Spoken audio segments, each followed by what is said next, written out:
Hey, how's it going? I'm Alberto. And I'm Ashley. And we want to thank you so much for tuning into the AB Collective podcast. Now listen, if you are watching on YouTube, we want to thank you for watching. If you're listening on Spotify and iTunes, thank you so much for listening. But now we want to ask you to take one more step and go a little bit further. We want you to hold up, wait a minute, and put a comment in it, please. Yes. Do us a favor. Leave us a comment. Let us know what you thought. Give us a like. Give us a follow. And if it blessed you or helped you in any way, do us another favor. Share it with any of your friends or family. But we'd love to get this message out to as many people as possible. So thank you so much for tuning in. Now, honey, I'm excited. I'm stoked. I'm really stoked. I'm super stoked. I'm beyond stoked.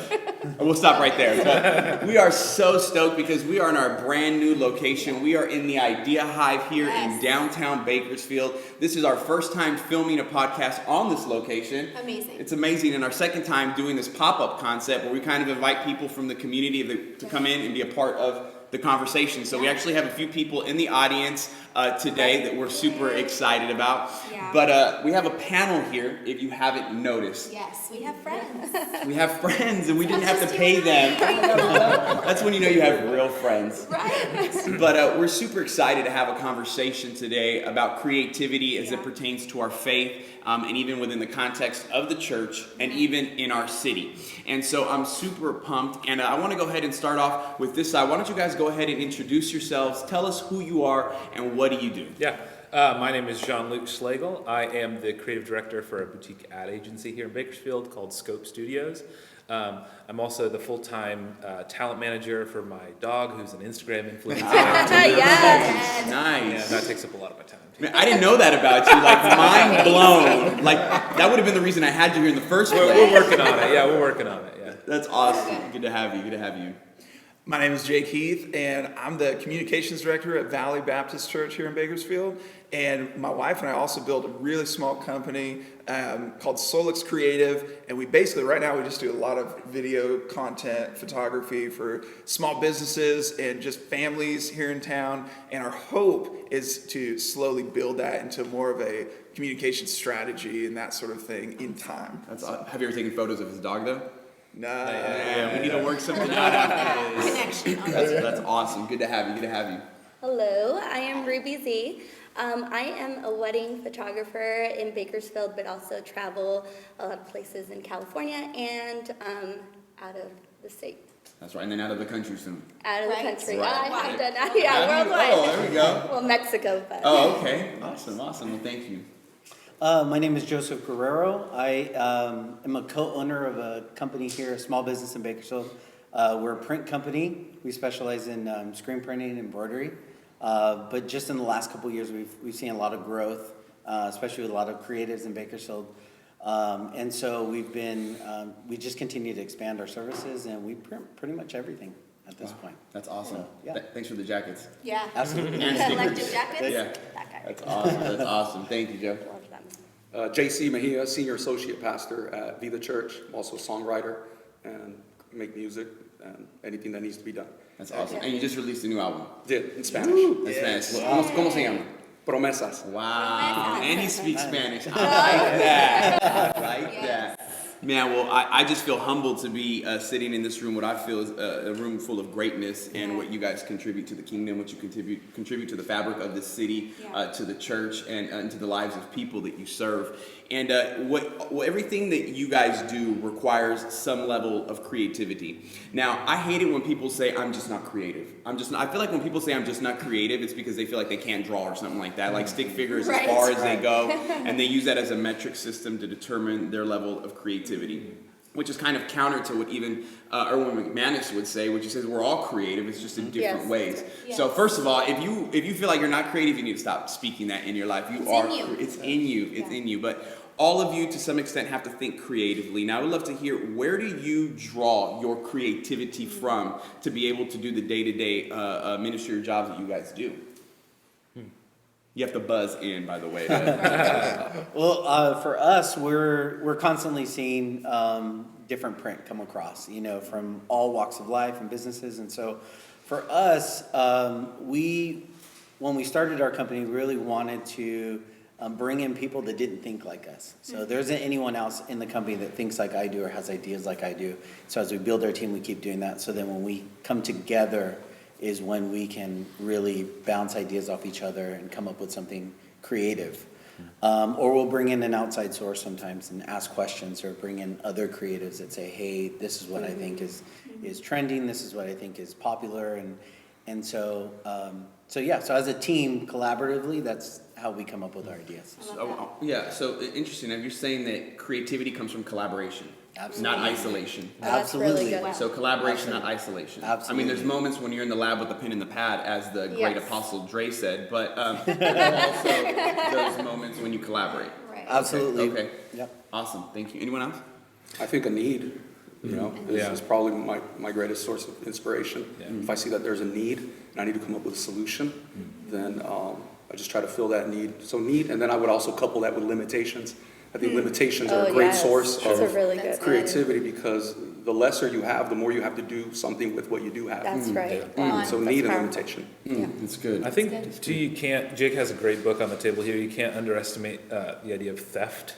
And I think a lot of great art is theft from another place. And I mean, even scripture says there's nothing new under the sun. That's right. And I think what great artists are able to do, not that I would like put myself in that category, but hopefully what you can do is like take an idea that already exists and transport it either somewhere different or bring it to a new audience. And that alone kind of makes it a creative thing. Wow.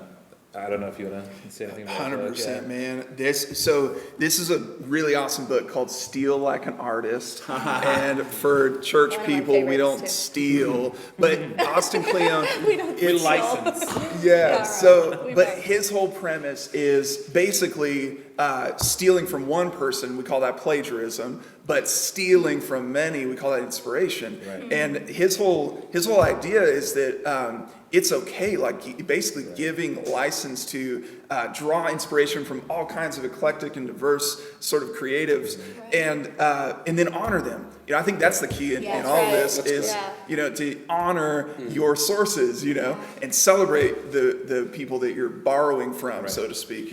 Well, if you didn't honor, wouldn't that be more like stealing? And Absolutely. If you honored, you're borrowing. I think Right. so. It's just Yeah. simple regurgitation that I think it's theft. But I think great artists are often able to like transport it or change it or do something that makes it new. Either brings it to a new audience or changes it enough that the piece of work has new life. Wow. He has a really cool thought in this book too. Of you kind of, if you have to approach creativity with humility for real. And I think like when I was younger, everybody wants to like make a name for themselves, so to speak, and like be an OG, whatever that means. And like really, like as a believer, the only OG is God. Like he's the creator, right? So we're just recreating and repurposing, everything that we do, right? And I think, but there's another side of it too, of where I kind of see myself. You could see yourself as just a blip in this long lineage of creators that have come before you. Right. That's humbling, Yeah. and it takes the pressure off being original all the time, that you're just contributing to this bigger conglomerate of ideas and creativity. I think that's where you want to position yourself versus always fighting to be original, always trying to be. Right. And I think people who are like seen as original, even as filmmakers or artists, like often they're really not original. They just have sources that you probably don't follow or know about. Everybody pull out your phones. Let's look at the followers. No, that's awesome. And I feel like this is piecing together very beautifully. Yes. But now, what about you? For me, I am actually really inspired by spaces and locations and atmosphere. So like I'm really moved by atmosphere. So Bakersfield sometimes can be a little bit limited or very like here, kind of safe. So I always used to just kind of go to locations like Los Angeles, and I visited New York and places like that just kind of like just give me a little perspective of what's out there and the possibilities and people that are kind of being like forerunners, in the creative world. And then if I could just get a little bit of that, I love being in Bakersfield because I feel like there's just such home and roots and like humility here and great people with great hearts to serve and be kind and loving. But then you get that creative aspects from like go-getters and people who are a little more aggressive. It actually inspires me. Like places like that kind of feel like when you're at the gym. Some people hate it, some people like it. Like being in that atmosphere of like people that are pumped up and like ready to get something. That's how Los Angeles and these bigger cities feel like for me, and I draw from that. Now, that's awesome. I feel like everything you guys have said, like I feel like it's like a puzzle. So you draw inspiration from collaboration. Yeah. You draw inspiration from need. You draw inspiration from theft. No, I'm just kidding. and you kind of said the same thing, and then you draw inspiration from location. Collaboration, need, borrowing, location. If that's how creativity is inspired, do you think that the church, especially in our city, or the church in general, reflects that? Because if that's how creatives create, sometimes it seems like churches are Shilohs more than coming together and collaborating for the sake of creativity. Wow. I'm just saying, based on what you guys have kind of, and I'm just throwing that out there. It's kind of like, I don't know. Yeah, we get caught up in trying to make everything our own when it comes to the church world, where it's we don't want to admit that we need to borrow ideas or that we need to draw inspiration from other avenues, and we, I think, spend so much wasted energy and time on this being our identity and nobody else's. Yes, that's right. Celebrating other creatives and the forces and the people behind the creativity in the church, because we know it's not just one person driving the bus, it's many. And so how would you speak into that as far as us being in that current culture and that current setting?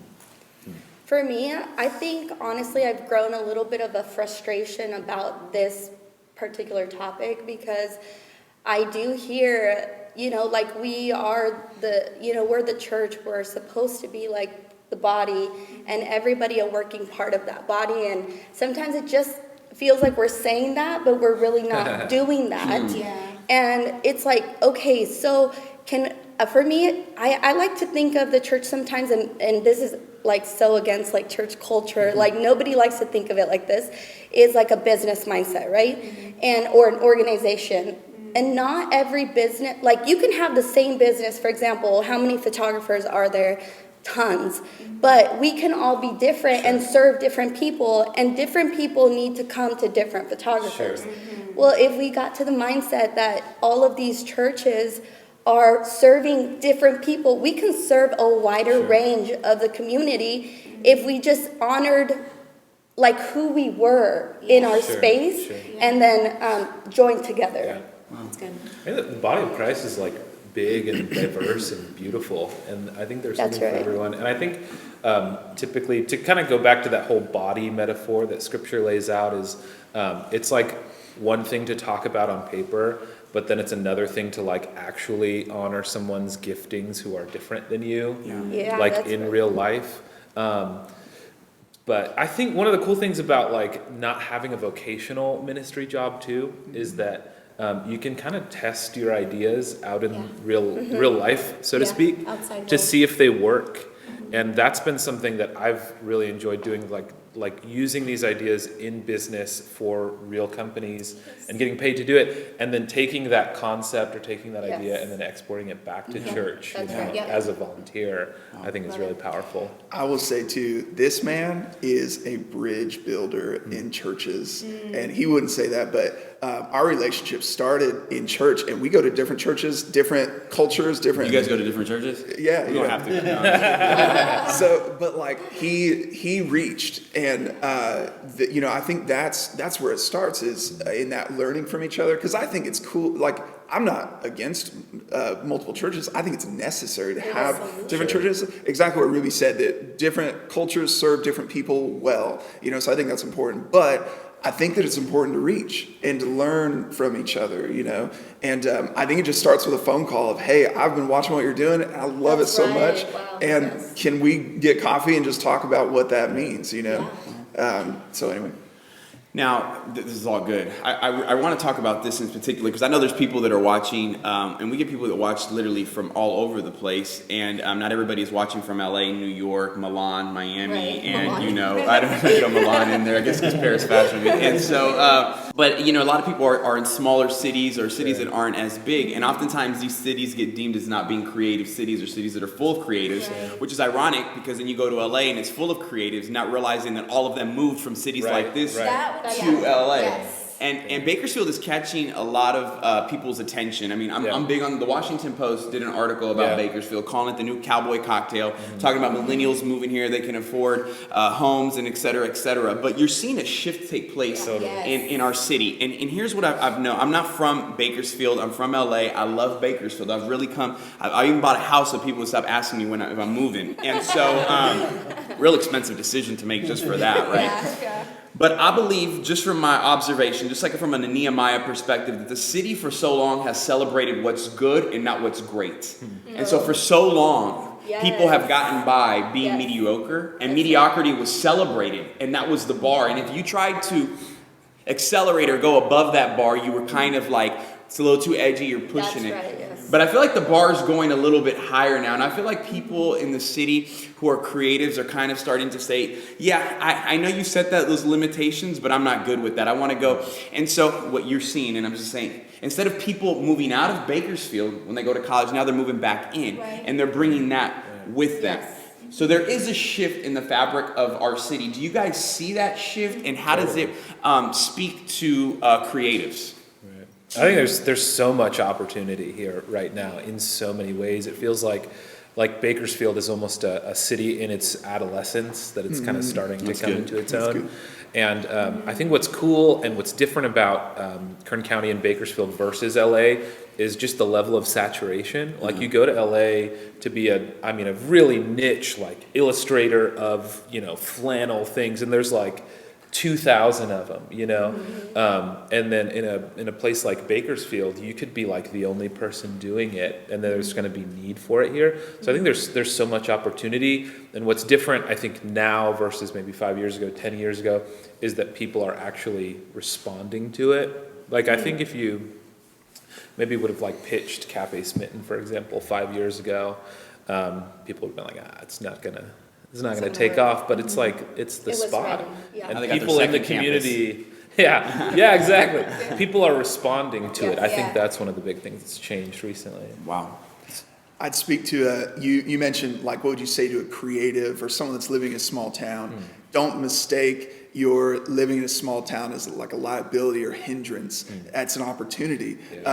You're a big fish in a little pond, so to speak, and so I wouldn't, downplay that, capitalize on that, and go out and shake things up and do cool stuff and do it well. And I feel like people notice quickly in a small town versus if you're in a big city, as Jean-Luc was saying, you're just swimming in people that could do it just as good or better than you, So anyway. Wow, that's good. Does anybody else want to speak on that? I feel like you're ready to jump out of your seat. Always ready to jump out. Yeah, that's true. I don't know what this means for anybody, but I think that if you are in an emerging market where there's not much competition, so to speak, it can become real easy to become complacent. Because you're just bringing something that somebody else is not doing. And I think that's going to cause those who have been forerunners to become slightly insecure. And so I just want to speak into that insecurity for just a moment. It might be the only thing I say today, and this is it, is that you have to move forward and be brave. You're going to have to be brave in being original. And I know we talked about stealing and whatnot, but I do believe that God is looking to get people to move out of complacency and get under the divine presence of God, to get something so fresh and unique for the need that's in front of us. Because oftentimes imitation becomes a cloak for our insecurity. And so if you reject what I have imitated, then I'm okay with that because it wasn't me. Right. But when it was birthed from you and you're putting yourself out there on the line, then that's scary. And I think that's what we do see in metropolitan cities. We see people that really put themselves out there to do something that no one else had ever done before. And they sounded like this. They found their voice. They found their craft. They didn't just use an Instagram filter like everyone else. They said, no, this is really coming from the essence of who I am, and this is coming from who God is and what God is trying to do through my life. And so I think that prophetically, perhaps for this area, for those who are creatives, you can be lazy in relaxing in the emerging market, in the open market. And as people are navigating and coming home or moving to a place that's more affordable, like Kern County, we're going to find that there's going to be a need, and maybe perhaps we can do this intentionally. now to start getting something fresh from God. Yeah. And do not be afraid to be alone moving into the future and saying, I might be alone and doing something like this, but it's okay. I have to learn how to be comfortable in my own skin. Yeah. I think that's really good. I mean, just even us starting this pop-up podcast, like Yeah, I that's don't right. know of anybody that's done a pop-up podcast in Bakersfield, and we took a big risk. We take a risk every time we do it. We invest of our time, our talent, and our treasure to step out and say, let's just be original. Let's even bring people in a room and have a conversation. So I completely get you with Yeah, that. and it here- is scary, yeah. and here's what I wanted to. This is kind of just, you guys are all just piecing beautifully. I love this. Right. And so once again, I didn't pay him to say any of this, so we didn't pay you at all. Bless God. And so you talked about Bakersfield kind of being this humble place and this like, you know, not a lot of people might be doing what you're doing, and it gives you that space to really thrive. Is it easy to go from a place of humility to a place of pride because of that? Kind of like the Von Dutch syndrome, like we're gonna make this one thing, we're just gonna do it, we're gonna crush it, we're gonna kill it, and we're never gonna change, nobody's doing it, and then the company just collapsed and folded. Yeah. Creative fashion company. And so do you think that there's space for pride amongst creatives and amongst churches because we're the only ones Yes. doing this? And instead of saying, hey, we're the only ones doing this, but we want to bring you on the journey too. Yeah. We want to bring you on the journey too. Don't steal, honor, but we're going to bring you on the journey too. Does that make sense? Is there room for that? Do you think, is there a possibility of that happening? Or is that already happening? I honestly, like even just in my own creative journey, I feel like I have to submit myself to God constantly. Like, Lord, search my heart, you know, like, am I okay? Is this still honoring you? Is this, you know, because it is such an easy transition. Like, just as human beings, like being in a place when you get told you're killing it, you're doing so good, like quite often it can really get to you, and you have to like really be careful. And when it comes to church, and this is what people think that serving in church is kind of gives, I don't know, like I feel like that's even scarier. For me, it's such a more sensitive area when you're serving in church and you're excelling and you're doing so great, and then now you're getting told you're great and you're killing it, to then take that on as if you are doing that, you know? Like it happens so quickly, and you see people and great men of God and great women of God fall quite often because of that. Yeah, because of that. I think that there's you guys probably heard the line that confidence doesn't always equal pride. You know, there's a difference between being confident in what you do, and standing in what you do, and being prideful and arrogant in it. You know, and I think the fundamental difference is when you discover that you're great at something, you use that greatness for others, not for yourself. And I think as soon as it becomes about Say that you, again. as soon as that greatness becomes about you, and that can happen, probably will happen at times. I found in my own life, that's when my craft starts to crumble and my brand starts to crumble. Like that's when it all starts shutting down. Yeah. And we just had someone come and speak at a staff retreat at our church, and he gave, you know that verse where it says God opposes the proud. I've always thought of that as, man, if I let go, or if I become prideful, God's going to just like take his blessing off of me, right? That's horrible in itself. But this guy who came and spoke to our church this past week, he said it's literally as if God, he is actively opposing you. He is unleashing his like wrath and like hindrance on your life whenever you're proud. So it's this active pursuing of God Almighty on your life. You know, that's terrifying. So anyway, I think that you can be confident and stand in what you're doing, stand in the gifts that God has given you, and use those for others. As soon as it becomes about you, you're done. That's really I think, go ahead. No, I was just thinking about what you're saying right now, and it's crazy because the biggest time of creation is at creation. You know, when God created everything. I mean, and set the ball rolling, and obviously today we're pulling from all of that. But it's crazy because we talk about the 7 days, when everything's created. He created in 6, on the 7th he rested. We don't talk about the 8th day. And so you look in the Bible and you're like, where is he on the 8th day, right? And he's right stepping into creation. So now he created, now he's stepping into it. He's not concerned with getting his hands dirty. He's right there in the garden. And I like what you said about creating for others, because if you think about it, when he's finished, he says, it is good, right? Yeah. But he wasn't saying it was good because it was for him. Everything he does is good. He says it was good because he had made it for somebody else. Wow. It was good for man. That's good. Wow. And so if we're willing to say, hey, I'm gonna step out, I'm gonna be creative regardless, I'm gonna be bold, and I'm gonna say, hey, I'm gonna get out there and I'm gonna put in the hard work, I'm gonna step into my own creation and see it all the way through. And regardless if it's on the gram, regardless, if we're willing to do that, I think then that's someone being successful in their gifts, someone successful in being creative, regardless of what other people say. And he modeled that, you know, and then he goes as far as saying, okay, I'm done. And now he puts somebody else in charge. And you're like, Right. wait a minute. So he created and he actually said, I did everything, but you know what, Adam, get to work. Yeah, Hand it that's over to right. you. Yeah. That's Wow. beautiful. And Wow, Yeah. that's good. But if it didn't show up on the gram, it never happened. it's exactly Yeah, remember that. This never happened if you didn't put it on your gram. Some of you do Insta story because it'll race in 24 hours. Hey, but here's a question. Come on, we're speaking of culture, and here's a question: should the church play off the current culture or develop its own? Should the church play off? I have a running theory about this, and I'd like to hear your guys' thoughts too. I kind of process this on two levels. I think you have the aesthetic of the thing and then the core of the thing. Oh, and yeah, I think that's church right. often confuses the two. And a couple of us are musicians, so Snaps for that. Yes. something Okay. that comes up often is like people maybe preferring one style of music to another. Preferring hymns, maybe an older crowd preferring like hymns to a modern sound. And I think even in like preaching, it's really easy to confuse like the aesthetic of the thing, right? The tone of the preaching, the timbre of the music, the style of the song. It's really easy to confuse that with the message of the song that itself.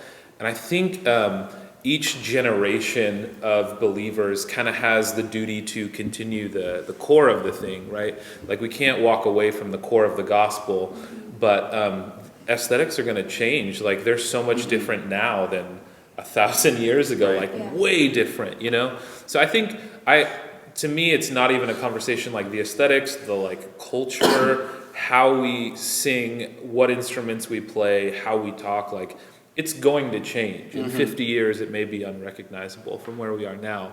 But if the core of like the gospel message is there, I think, yeah, we're fine. But a lot of people seem to me to still get hung up on like, I don't like the way this particular thing was done, or that was said, or this was displayed, or whatever. And it's like, man, that's just such a surface level idea. Like the core of the gospel is still there, you know? Yeah. Anyone want to? I think what we see in our industry, and I'm not speaking to our clients right now, but what we see in the industry is people tend to, because we all are creative, right? We were created by God in His image, and He's the creator of all things. So we have that within us. But I think sometimes we can be creative for the sake of creativity, just for the sake of it. No purpose behind it. I see it daily. Someone might come in and say, hey, I get this really cool idea. And I'm like, that's a really cool idea, but what is it? Doesn't serve any ultimate purpose. And I think from our standpoint, because we service churches from all denominations and all over the place, that sometimes we see that even in the church, that they'll just be creative to be the first to do something, to be the forefront. And as soon as you start to say, I'm doing this for any other reason, then it's very bad. It can be very bad. And I don't mean very bad in the sense that it's going to hurt the church, but man, we could spend, like you said, there's so much time and energy spent on just trying to be the most creative or the first person to put something out, that in the end, you're really just spinning your wheels on just trying to be creative and not for a purpose. And so, because when God created, it was for a purpose. Yes. And we should be doing the same thing as a church. So, and we're going to be wrapping up here in a few hours, no, in a few minutes. It's interesting what I'm hearing and I'm processing, and we have questions here. But I asked a question about culture and the church. Should the church play off the present culture? Should the church create its own culture? And I think that the issue, and I could be wrong, the issue, speaking to this, and I'm okay if you object to this, is the issue that the church is fighting culture, or that the church is fighting preference? Preference and culture, is that the same thing, or are they different? I prefer this, or I would prefer that, or I would prefer this. Is it we're really, and then not wanting to try new things? Is it because we don't want to embrace culture, or is it because we're stuck on our preference? Does that make sense? I think little of both. it's important for leadership to make that distinction, because you can approach a decision and be thinking of it maybe as some like deeper issue with the culture, right? Like what I said was that like base layer, when in reality it's like we're talking about changing a font here. Yes. You know, this That's isn't right. We're like changing And that's papyrus. all it yeah, is. this Yeah. isn't like No, bandwagoning papyrus. on you know millennial like Right. like It doesn't go deeper doctrine, than you know, that. yeah. So I think it's important to make that distinction between the two things, right? Between Like, culture and preference? Well, I think culture has those layers, and preference is just the top layer. Yeah. In my mind. I think culture is a kingdom thing. I think preference is an identity thing. And if identity is not grounded, then we're going to lean into our preferences because that's something that we feel comfortable That's in. interesting. You know, and so I think that if we're insecure once again, and if our identity is not rooted, then we're going to stay in the thing that we feel most comfortable with, rather than the thing that God is really speaking for us to do and to be and to express in that current season, because His heart is people. Okay, I like that. I think right now, like what I'm seeing happening in the churches as churches are picking up this new culture, like some of them, it's fitting like a glove, right? So because it fits them and their voice and that space.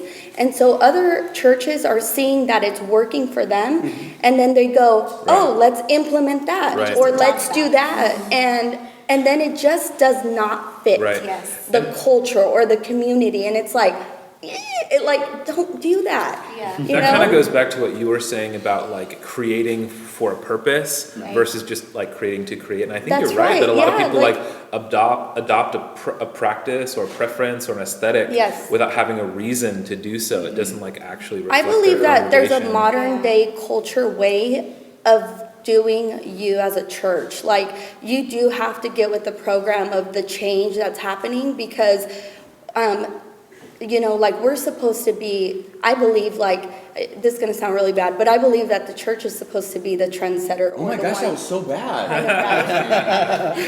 I know. Well, I do believe that we are supposed to, like, we're supposed to download from the ultimate creator and be a step ahead. And why is it that, like, the world and the culture is more exciting and thrilling, and we can't adapt those things in the house of God when He is, like, the ultimate creator, you know? Because it's And- safe. Yeah, it's just, We can just, it worked, and so we're sure that it's gonna work, and we want a guarantee. and it's sad because we're losing, like, you know, like these pastors that sometimes that are so adamant in not changing, they don't realize they're affecting their kids and their Sure. grandkids, and by Right. not willing to shift in the time that God is saying shift, right. that's the problem. Like, I think that people like are hearing and sensing, and then they're going, "Ugh, no, no, you know, instead of going shift, let's Right, shift. right. Yeah. And it's hard. It's hard. I literally have two more questions, and then we're going to end this, and I could keep going forever, but I don't want any of our audience to fall asleep. And so that'd be my newborn. And do you think, and it's interesting because I want to be careful here, your company is very big on creating and being contextualizing what you Yeah. create for that specific organization. And you hear that word contextualize a lot. You need, when you create, you need to do contextualize, right? But could that word sometimes, and not to what you do, but could that word sometimes be an enemy to the church? Especially if God is trying to shift the culture, if God is trying to shift stuff. Well, we can't do that because we have to contextualize for our people. We have to contextualize for our city. Do you think that word contextualize can sometimes be a bad word within the context of creativity? I think it depends on whatever the function God wants you to be. If you're contextual, then you're relevant, you know? But if you're prophetic, you might be different. I just don't see, I don't know, I feel like people kind of get a little sensitive around like contextualization. And I read through the Gospels, and I see Jesus talking kingdom principles in language that people can understand, and He's giving them agricultural metaphors because that's what they can understand. And it's like, to think that somehow the point of Jesus talking about those things is for us to use those same agricultural metaphors, I think is like missing the point. That might work in Bakersfield, though. To a certain crowd, yeah. But like that's his whole thing was all contextualizing kingdom to people in language that they could understand. Oh, yeah. Level, yeah. Yeah. Yeah, like Paul Mar Hills, yeah, same Right. thing. Now, this would be the last question, and honey, I think you should ask this question right Okay. here. Okay. What would you say to encourage anyone watching or listening that may not be in the big city but is creative? That person that could be watching that is saying, that sounds great, but you're all super creative. How do I make what I'm dreaming up or what God is inspiring me to do happen where I'm at? And we'll start with you, and then we'll end with you, John. That's kind of a loaded question. Yeah. It really Yeah. is, Yeah, well, we don't got loaded time, so. I mean, Yeah. going back to context, just start by serving your context. Yes. And that might be by you doing something that reaches the status quo, or it might be something that God is calling you to do that's different. And whatever it is that God has called you to do, be strong in your identity and just do it with all your heart. That's what the Bible tells us. Just do it with all your might, all your heart, and don't chicken out. Yeah. Good, that's really good.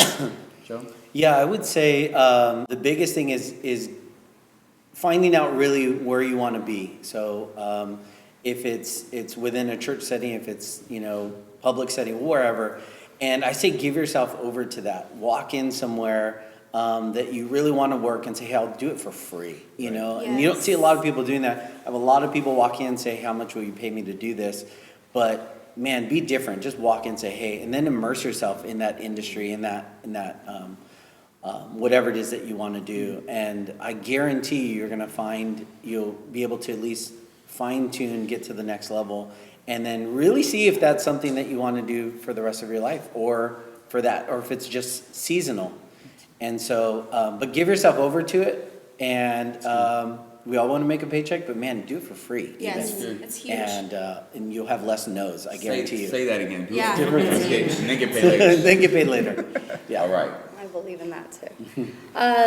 For me, I'm specifically speaking to the one that feels like they don't necessarily fit in, I guess, in the culture and regular life, and then in the church. There's just this struggle. So I'm speaking to you, and I just say, just trust God and move forward and submit yourself to Him daily, and then trust the journey. So that's the biggest thing. Don't cheat the journey. That's good. That's good.